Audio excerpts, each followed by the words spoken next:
The celestial dragons, the mighty rulers of the world. The mere presence of them makes my heart melt and pour down with pure respect. We are gonna look into why, even though their heart are the brightest, they are kind of ugly. Except for, of course, the Don Quixote family and this random mortal. Never mind, CS15.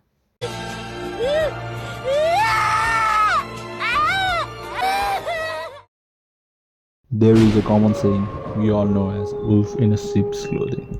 While this midget might look normal, he is, believe it or not, one of the most heinous criminals in the whole world. His crew is responsible for many countless crimes and destruction. And let's not forget that he is one of the four emperors of the sea. On the contrary, while celestial dragons look like this, they are the most pure souls in the universe. So I must uncover the truth of why celestial dragons have forsaken their true beauty for the sake of the whole world. Chapter 1: The Origin. This is now a little backstory of how celestial dragons came to be known what they are today. Long ago, to be precise 800 years ago, there was another rascal disturbing the peace of the whole world. That vile being was known as Joy Boy. And to purge the darkness, there came an alliance of 20 great rulers. They fought with their blood, sweat, and piss to finally end that man. Needless to say, they won. Supreme victory! And they decided to settle in the holy land of Marijoa. And fast forward 800 years, the descendants of the great saviors are today known as the Celestial Dragons. Chapter 2: The Sacrifice. You know, in this world, you can't have everything you want. Most of the times, people will just judge you for that. They will ridicule you for being selfish and self-centered. And even the world nobles are a slave to this phenomena.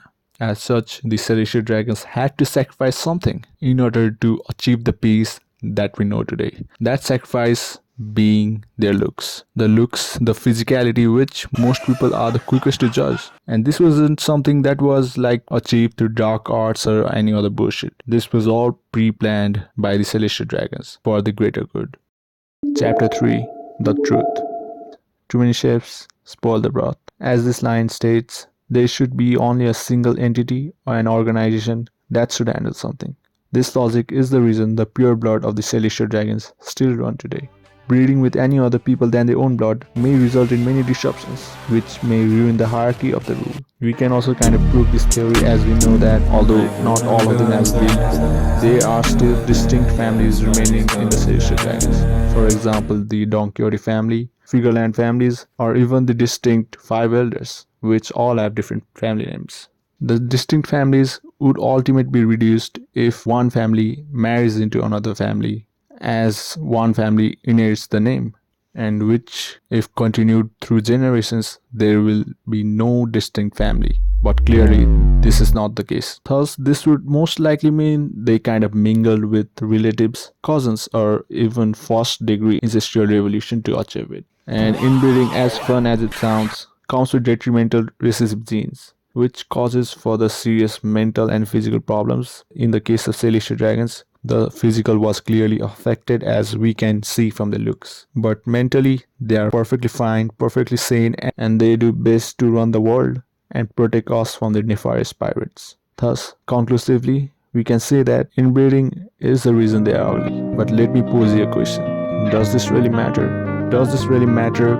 I personally think that what matters the most is the heart and the passion you have and the spirit that has lived in for centuries and will still continue further for more centuries to come. This video is kind of inspired by this one, the history of inbreeding. As I was watching this video, my mind kind of diverted into Celestial Dragons. I don't know why, it just went to that direction. And maybe it was because the topic said in the video kind of correlated to the Celestial Dragons, by which I mean, of course, the dominance they had. In case of this video, the Europeans, which dominated the Europe with their incest and of that sharp ass jawline, and in the case of Celestial Dragons, you know what they did. They are the best. And if you're interested, check out this video too. It's a good one. And yeah, thank you for watching this informative piece of a video. Make sure to like and subscribe, and peace. You did king!